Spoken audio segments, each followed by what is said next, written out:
Bonjour, je m'appelle Alexa Cohen et j'exerce l'activité de thérapeute systémique. Voici mon troisième volet sur les émotions. Cette semaine, la tristesse, l'émotion qui révèle un problème et pas n'importe quel problème. L'impermanence de la vie, les relations toxiques et bien d'autres. Alors pourquoi? C'est quoi ce terme impermanence de la vie? Mais quand quelqu'un vous quitte ou quelqu'un meurt, c'est normal d'être triste. Ça s'appelle le deuil. Ça permet de réaliser que ce qui était ne sera plus. Et à ce moment-là, ce n'est pas anormal d'être triste. Ce qui est anormal, c'est que la société ne vous y autorise pas. Au bout de 3 jours, on vous dit « Oh, tu vas le pleurer encore longtemps celui-là? Ou celle-là ?» Non, un deuil, c'est plusieurs mois, c'est plusieurs années. Il n'y a pas de règle.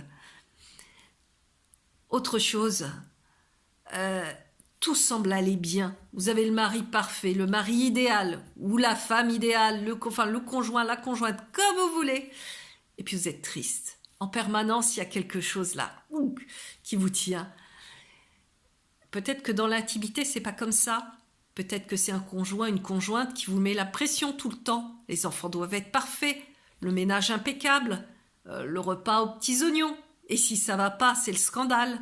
Voilà, ça c'est révélateur de quelque chose qui ne va pas, cette tristesse.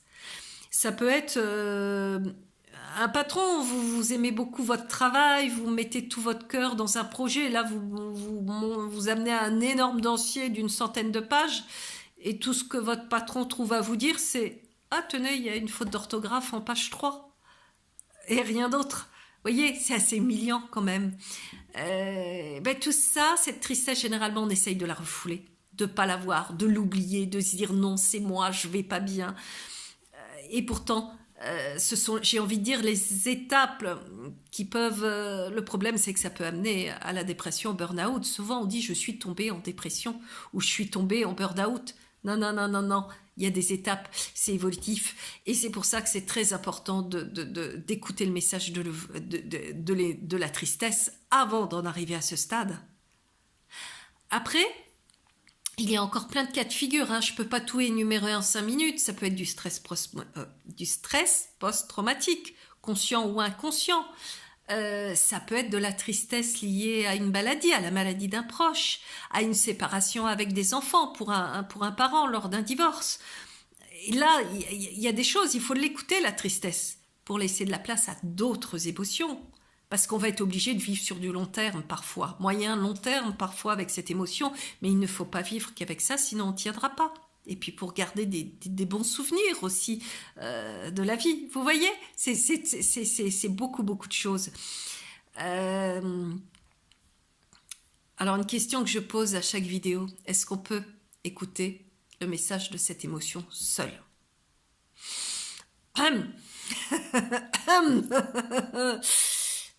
Bon, si vous voyez faire une petite grimace, c'est pas bon signe. J'ai envie de dire une petite tristesse. Mais est-ce qu'il y a des petites tristesses? C'est pas de la tristesse alors, c'est un coup de blues, une petite mélancolie. Non, la vraie tristesse, les proches eux-mêmes ne savent pas quoi faire avec. Donc là, c'est important de voir un professionnel qui va étudier le diagnostic en profondeur, qui va écouter avec la personne le message de l'émotion et après en faire quelque chose avec des méthodes, parce qu'on se sert de méthodes, on se sert d'outils, mais on va en faire quelque chose. C'est pas simplement ah ouais, ok, t'en as marre de ça, on continue à l'identique. Non, non, si t'en as vraiment marre, si là t'es au bout du rouleau, il faut en faire quelque chose. Vous voyez comment on travaille avec un professionnel? Alors concrètement, comment ça se passe? Eh bien, vous téléphonez, et le premier rendez-vous, je vous parle avec moi, avec les autres, je ne sais pas, mais en tout cas, pour moi, la première demi-heure est gratuite. Voilà, vous pouvez m'appeler, et puis on discute un peu, je vous explique mes méthodes, vous m'exposez le problème si vous voulez. À l'issue, si vous souhaitez continuer, eh bien, vous me rappelez, on prend un rendez-vous d'1 heure ou 1h30. Ça, vous pouvez voir les tarifs, les modalités, vous retrouvez tout sur mon site internet Alexa Cohen Thérapie France. Et puis, je crois que j'ai tout dit. Vous pouvez retrouver aussi les informations sur les réseaux sociaux, mes pages internet, Instagram, Facebook et YouTube, bien sûr.